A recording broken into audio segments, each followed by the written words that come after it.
Okay, so thanks very much. This is our first introduction, our first video for the IRONMAORI TOA 2022. Obviously, the first time this has been raced over the full iron distance, which is going to be a fantastic event to be part of. I'm really looking forward to being in the Hawke's Bay watching this race. I'm not going to be taking part. I'm going to be on the sidelines, but I'll be cheering you all on. So it's going to be a fantastic race, and I have raced down there a few times, which I will, which I'm very fond of. Those times I raced there, it's a fantastic venue and always a lovely place to race, and always lovely people there. So I'm looking forward to coming back again for another time to check it out. So what we're going to do is, obviously, this is the first phase of the training. This is base one. So I just need to, there we go. So what we're going to do is talk through what the first phase of training means, the sort of workouts you're going to be encountering through this time, and the approach to on how to take these workouts from session to session, and just a few little pearls that I've found over the years of coaching people for this distance, and sort of finding out what works and what doesn't work. So the first thing that I really emphasize with people, particularly those who are new to training with the foot traffic group, is that we're really encouraging a really social and really engaging community. So with the way our platform is built, the Training Talk platform, the foot traffic coaching website is built, you can log into a members area, and that gives you access to all the resources and bits of information that we've created over the years. And there's also a number of chat channels, either through training, through the groups that you can join, or through the actual events themselves, which you can join as well. So I encourage everybody just to log in to your training plan, or to your training account, Training Talk account, and actually just navigate your way through and just have a look around and see what you can find, and just familiarize yourself with the platform and the things that we have in there, and just feel free to post away and comment, and you know, just be a voice in the crowd. We're always really good at getting back and responding to people when they've asked questions or made comments and stuff like that. So I really want it to be an encouraging and engaging environment. You know, when you're committed to something like this distance, like the IRONMAORI TOA is raced over, there's a lot to take on board, and a lot can be learned from our members who have raced for years and years over this distance and various other distances. So don't be ashamed, don't be afraid to join into our community and our discussions. It's a really good way to get to know other people, and that way you can find friends around the country if you're ever traveling to other locations, and you can find some people to train with, etc. So if we move on, I'm going to share my screen with you because I want to take you through the actual training plan itself. Now, if we jump in here, you should be able to see the screen now. This is actually the, I'm actually on the IRONMAORI TOA social group. So that's under the social groups. You'll see there's a whole bunch of groups, which ones you can flow in eventually, and then join and scroll down, you'll see it's there, and you just click add me. Just come over to events and add yourself to have some lead up events to just flick through and see we've got those events on offer. If we haven't, you can add them yourself, or you can just message me and say, can you please add this event to, you'll see that Taupo Marathon is there, 6th of August, some of you, but as we come down to IRONMAORI half quarter in November, and then IRONMAORI TOA, we've got some people that have added themselves there. And what that does is it drops it onto your training calendar. So you'll immediately see that event pop up on the 3rd of December, and it sits in its in your own dashboard as well. So you can always have a look at your training calendar at your dashboard and see what's coming up, how many weeks it is to your race. Really important to keep that in mind because you know, it's nice to know how far you are from an event, and you know, as we are at the moment, but that time will. So I'm going to bring up the in advance the main difference that you will be doing in those ones, and also some of the blocks of intensity will vary from beginner, intermediate, and advanced. As you can see here, we've got the intermediate one, 4 weeks long, IRONMAORI TOA Base 1 intermediate, and the average weekly training hours is 10 hours and 37 minutes.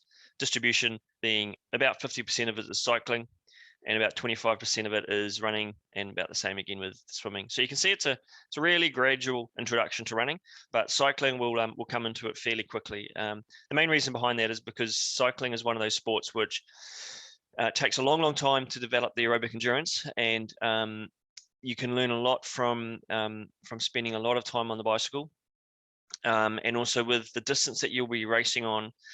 You just need to get comfortable being on the bike for a long time. It doesn't really matter how fast you're going at this stage. It's just that you're getting used to being on the bike for an extended period of time.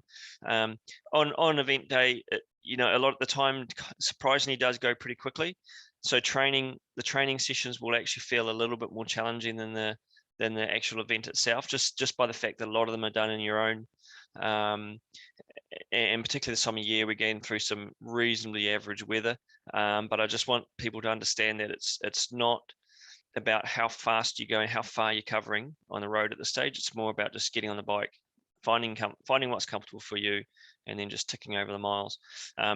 Increasing your cycling endurance does wonders for your running and your swimming as well, without increasing the strain on your body. So if we gave you too much running in the early phase, you'll find that it's a much higher risk of injury, and anytime there's an injury, your training is affected significantly. So we want to try and avoid injury as much as we can, and I find that's done best by avoiding too much running.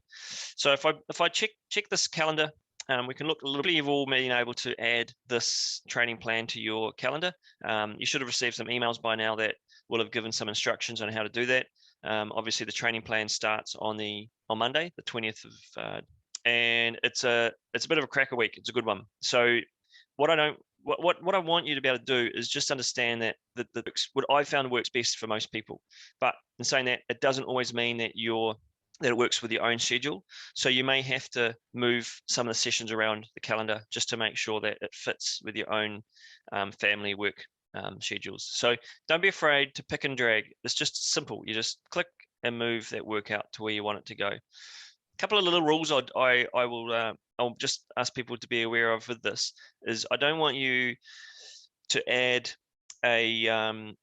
two hard workouts together. So all of these days you'll see there's either one or two workouts. If there's two workouts, one of them is relatively easy, the other one might be a little bit of intensity. If there's one workout, it might be because it's just a longer or a slightly harder workout. Try to avoid putting a hard run and a hard bike together, or a hard run followed by a swim session. Those sorts of things can actually just have a negative impact on your performance. So the way I've laid this out is we have Monday swim session, technique swim session.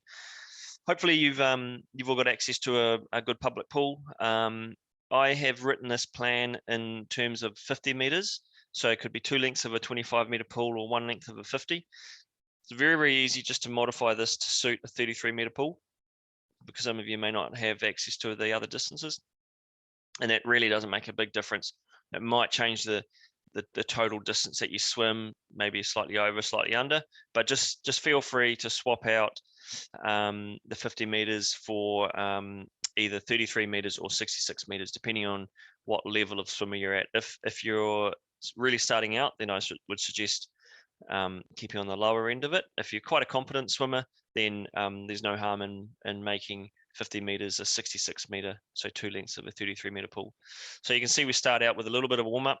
There we are, a little bit of a warm-up, and then we go into some drills, some steady state swimming, and then just a little bit of a warm down, and the session will finish. It's about 45 to 60 minutes. I've got 60 minutes in the platform, but that doesn't necessarily mean that you should be swimming for exactly that time. Some of you might swim a little bit quicker. Some of you may be a little bit less. In the end though, you should just swim enough that you feel you have gained from the workout and it's not making you any more tired, or you're not losing your technique or losing your form. Now you'll see that there's some names for some of the drills, some of the equipment we use. we have an article in the membership site which has some terminology. It's a terminology glossary for swimming. So I just encourage you to have a look through our articles, navigate to the swim terminology, and just familiarize yourself with the rules around, or with those drills, and how to perform them, and what we're doing with them, and also some of the equipment that you'll be using. If you have any questions around that, just feel free to ask. Happy to help out with some of those. You may have your own drills which you find work well for you. Feel free to swap them out. I find these drills are great for just getting a basic introduction to the swim plan. We do the same drill set for the 3 weeks in the brick in this block. The main reason is I just want people to be able to repeat those drills over a period of time, and I find that 3 weeks of doing the same drill is really effective for learning and making the necessary changes to your technique. Tuesday, we go into an easy 60-minute spin. This is done just at a really comfortable pace. Tick the legs over up to 60 minutes. You don't have to go for the full hour. Happy if you do 45 minutes, happy if you do 40 minutes. But it is about getting on the bike and just ticking the legs over, because later on that day, you're going into an aerobic run, which again, it's for a set duration. But if you feel that the time that we've set it for is a little bit much at this stage, keep to what is comfortable for you. If you want to complete the distance or complete the duration, and you find that it might be a little bit much, then I would encourage a run walk mix. So you might do 4 minutes jogging, 1 minute of walking, and just adding that up to the total distance that you will go for the session. That's a great way of just avoiding injury, avoiding overstressing your body, and just making sure that you're keeping well within your limits. Wednesday, endurance swim, very similar to the Monday, but we're going to a little bit more focus around just steady state swimming. Wednesday night, another easy run, a little bit shorter, but there are some stride outs in there, and the stride outs are basically running a very short distance, maybe 80 meters, starting at a slow pace, building to a fast pace, easing down to a slow pace over that 80 meters. And it's just about opening the legs up a little bit, getting a little bit of flexibility, just not always being a one pace runner. I like people who are able to vary their pace through these workouts. So stride outs are a great way just to stretch the legs out a little bit, do your 80 meter effort, have another maybe 1 minute walk between the next one, and do 3 or 4 of those. Now, Thursday is a really important session. So this is the bike time trial. So with this one, you can, some of you people will be using Zwift or Sectional Road. And if that's the case, then you should use either one of the FTP tests in those platforms. So I'm a big fan of the ramp test.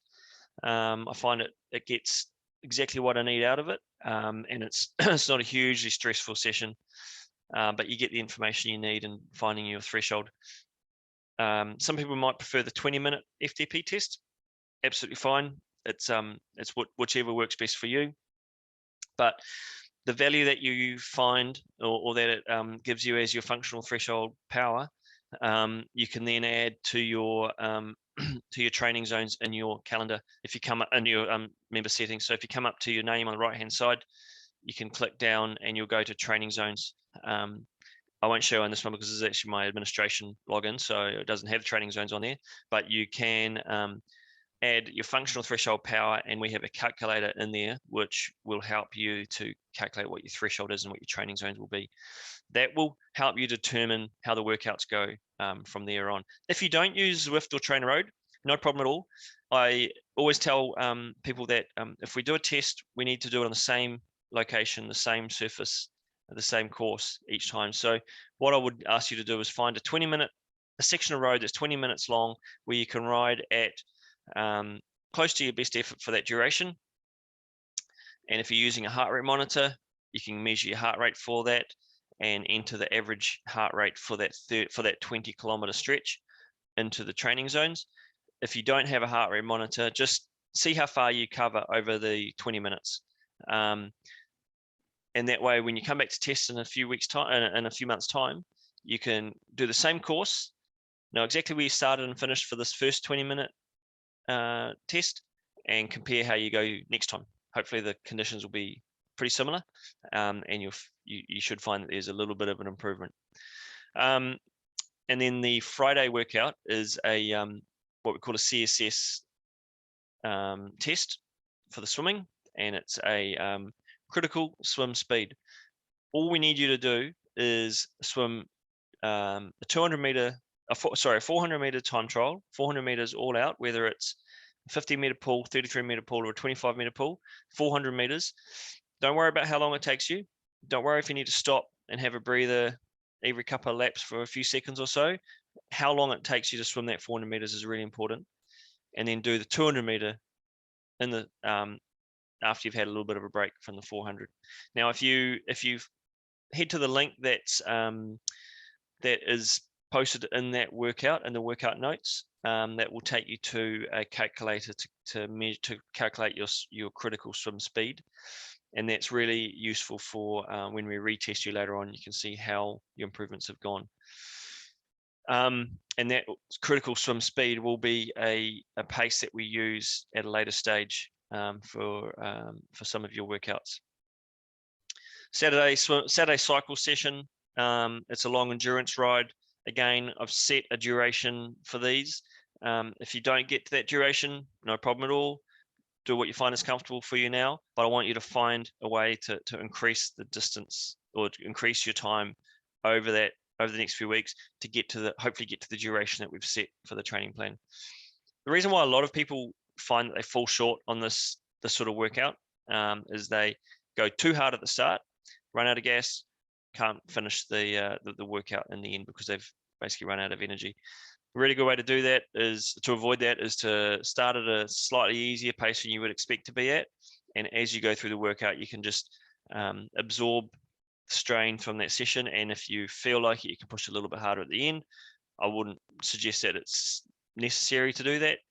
Just getting through the distances through the duration is a really, really useful tool, and it will help you massively later on in the training plan. A lot of people under fuel for this sort of workout, so you have to think about how much energy you're going to be using through the course of a long ride. Let's say it's 3 hours. Most people are going to be burning most people will require about 60 grams of carbohydrate per hour in a session like that. So if you think about riding for 3 hours, you're probably going to need 180 grams of carbohydrates spread over that period of time. How are you going to get that? Gels have about 26 grams, so maybe 1 or 2 gels per hour, maybe 1 gel per hour, and a bottle of sports drink to compensate for that. Maybe you have something to eat. Really good idea. Jam sandwiches, fantastic. I've had jam sandwiches and long rides plenty of times. Cheese sandwiches, cheese and Marmite sandwiches, anything that you find that you can eat while you're riding and doesn't give you an upset tummy. That will be good quality food going into your system to help you fuel for those longer rides. It may not be the fuel that you race on, because what I don't want you to do is to get too burnt out on the food that you're going to be racing on. I'd rather we keep that until later in the training plan when we start going to race specific fueling. But so for now, just find ways that you can keep your energy going over the course of that ride. Bananas are a great thing. Macadamia nuts are fantastic. Muesli bars, all those sorts of things. And then on the Sunday run, again, I've set a duration for this run. It doesn't have to be exactly as the duration is set. I certainly don't want you to go over it. Use this as a gauge as the maximum distance or the maximum duration that you should run for the session. But I really encourage you to just do it on a nice, comfortable, soft surface. If you've got a nice grass or a gravel trail around where you can get to, try to stay off too much tarmac, just so we can avoid strain on the legs, and just keep it a really comfortable conversation pace. Again, you might find you need to walk the hills, absolutely fine. Do it with a couple of friends, make it quite social, put some earphones on, listen to a podcast, something that will take your mind off how long you're running for. And again, fueling through this workout as well, you might find that you need to take something on, if it's over an hour long, you might need a gel or run with a bottle with some sports drink in it, just sipping away on that. The following week, we go into, again, same swim session as before on the Monday. Then Tuesday, we've got a run time trial session. So very similar to the bike time trial from the week prior. I want you to find a course that you know that you can repeat in the following weeks, next time you do this one, and just follow the instructions in the session. But basically, I want you to run for 30 minutes at your fastest maintainable pace for that distance. Now, for some of you, that might include include a 1 minute walk every 4 minutes, every 5 minutes. Doesn't matter. That's all part of it. Complete that 30 minutes as best you can, and use that value. Enter it into the calculator that we have on the website through the notes in the training session. And if you're using heart rate, you can use those training zones. You can enter them into your training zone calculators as well. Any confusion around this, just please email me or direct message me, and I'll help you out with calculations around that. Just as a note, the little blue circle at the bottom of your screen is the direct message. So if you click on that, it will send a message to me straight away. Now, as we go through the workouts, swim Wednesday, bike, easy spin Wednesday afternoon, just more of it as a recovery from the Tuesday run. Cycling on the Thursday, little 15-minute tempo set at the end of it. And if you're using Zwift or Trainer Road, if you click on that workout itself, picture of it, and you can download the ZWO file to send it to your Zwift account. Now, you should get an automated email with some instructions on how to set that training session into your Zwift custom workouts. If you haven't got that, please let me know, and I'll send you the instructions on how to do that. But that should have been an email that came out to everybody after they had signed up, a few days after they'd signed up. So that's just a steady ride followed by a slightly harder 15-minute section at the end of it. Still not flat out, still really keeping within your limits, but assuming your FTP or your functional threshold power was calculated correctly up here, that should feel quite a nice, comfortable pace. Swim session on Friday, another nice speed workout. Long ride Saturday, long run Sunday, and we repeat the same for the following week. A little bit more volume coming into the workouts, and then the fourth week of this plan, we go 3 weeks on, 1 week off. So this fourth week, we give you a rest day on the Monday, slightly easier sessions through the middle of the week, and just leaving you with a slightly easier weekend as well, ready to start the base 2 block with a little bit more spice from what you had in this base 1. So that's basically what we're looking at for this first block of training. I'm hoping that it's all makes sense to you. It's one thing I stress is that it's like I've said before, and it's a bit of a broken record, and I'll keep repeating myself on this. This training has to be at a pace and an intensity that's sustainable for you over the duration that the training session is. So don't feel you need to go out and smash every workout, pushing your limits each time, because I promise it doesn't end well if you try and do that.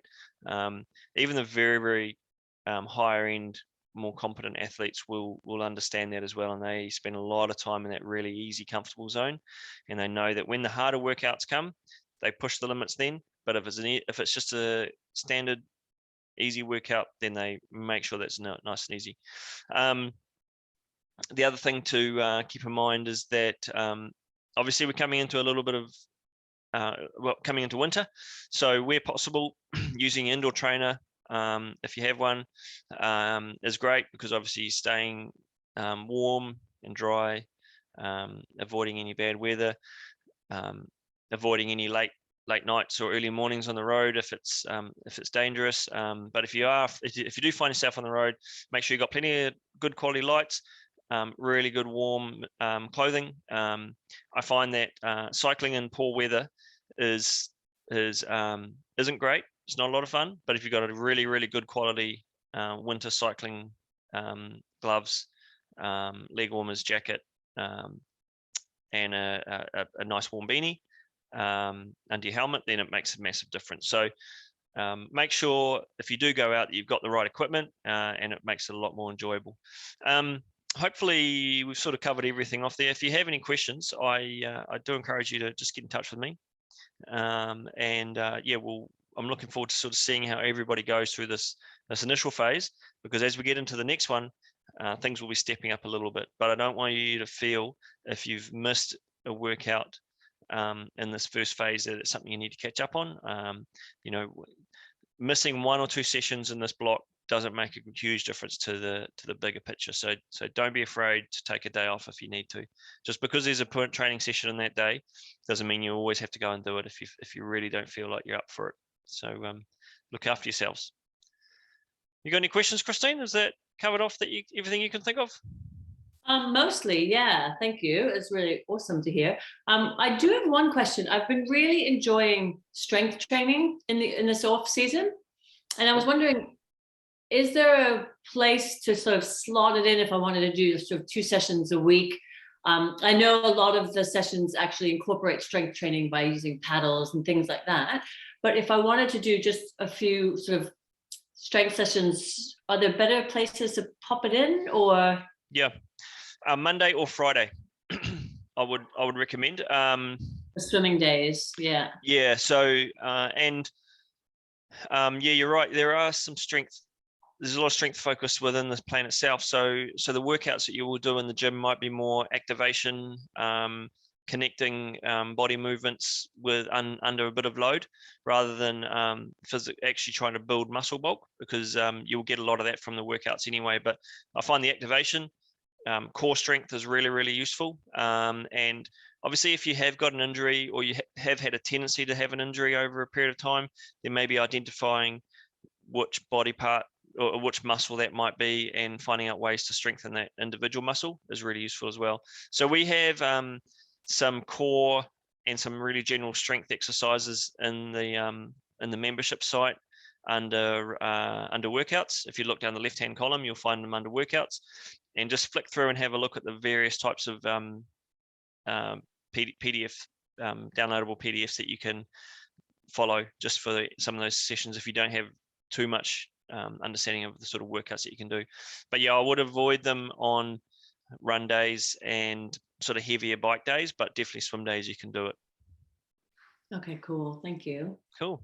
So yeah, hopefully we'll have a few more people next time. Yeah, it's a bit of a funny time, Thursday Yeah. at 1 o'clock. Yeah, that's why I figured we'll make it 1 o'clock, and we'll I'll send the video out. But yeah, we'll it doesn't really matter if people aren't here live. There's always plenty of ways to do a question. People can pop their questions through and stuff. Yeah. Can I ask one other thing, Rob, Yeah. just quickly? In terms of kind of training through winter, if we on a Saturday, if the weather is horrible and we can't get outside and we have like a 4-hour ride, is it okay to split it like 2 hours in the morning, 2 hours in the afternoon, or is it best to nail it in one session on the indoor trainer? No, split it. I do that plenty. My limit on the indoor trainer is about 2 hours. Yeah, same. You go mental, eh? Yeah, I have to shut it down. I've got athletes that can do 5 hours on the trainer. I just don't know how they do it. I have so much respect for that. And they enjoy it, which seems hard for me to believe. But yeah, if it is really bad outside, split it up. Even part of it outside, part of it inside. If you think the weather's going to be a small window of opportunity, even you can split the days. You can switch the days around. You can make your Sunday run on Saturday and your long ride on Sunday if you know that the weather's going to allow for that. This time of the year, it's absolutely fine. Later on in the season, once we get through the more race specific stuff, we'll try and avoid that. But yeah, split it up if you need to. Keep it enjoyable. Yeah, exactly. Cool. Awesome. Okay, Christine. Well, we'll talk to everybody in a few weeks' time. But yeah, all the best for this first block of training. Thanks, Rob. All right. See you later.